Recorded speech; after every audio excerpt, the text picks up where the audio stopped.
earlier this year, when I'm going to go back to the question you dodged about not commenting, because the former Defense Secretary, John Hutton,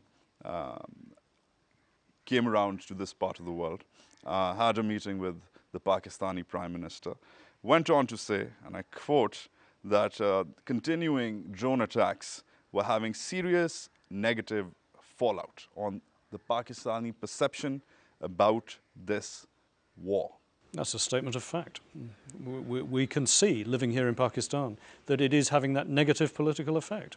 So the flip side of that question, which I'm asking you to go on the record for, is that do you support, considering you know that it's creating a negative impact in Pakistan, do you support these attacks? I'm not going to answer that in that way because I've told you this is a matter that needs to be discussed between the governments of Pakistan and the United States.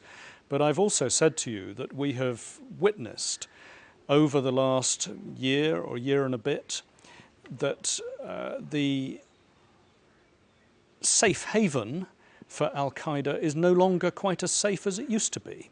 And that's a good thing for the security of Pakistan and for the security of the UK and of other countries. But there's a perception that with its silence, considering it's a partner, it's a part of the NATO ISAF setup in Afghanistan, it's got a close alliance with the United States. It's, as we just saw, it's silent about the drone attacks. And this was pointed out by another member of the British government, the Community Cohesion Minister, Sadiq Khan. I'm assuming he's of South Asian origin. He went on the record, and he visited here, he went on the record and said that this is creating a very different issue. This is not distinguishing between the US's foreign policy and British foreign policy. It's merging the two foreign policies, and I'm assuming you will defend that British foreign policy has different goals than American foreign policy in this part of the world. As you have your notes, I'll produce my notes as well. Foreign Secretary David Miliband noted on this, so this is a statement on behalf of the British government by the Foreign Secretary. From our point of view, this is first and foremost an issue that calls for US-Pakistan cooperation. The threat to US and Pakistani and UK interests is real, the danger and damage of civilian casualties serious, and the range of options limited. US technology is vitally important, but Pakistan is fighting its own struggle against violent extremism. The drone attacks have undoubtedly hurt the core of Al-Qaeda, but I see the dangers. The first best solution is obviously to build up Pakistan's capacity, but first best solutions are not always immediately available. That was David Miliband. So, first best solution, but you're not going to help Pakistan talk to the Americans about it? Well, or is it not your place? We don't need to, because as I said to you, the Americans and Pakistani government are already talking to each other. Now, High Commissioner, sticking with Afghanistan, General Richards has gone on to say that British military presence in Afghanistan will evolve over time, but that Britons should accept their military to stay in Afghanistan for 30 to 40 years.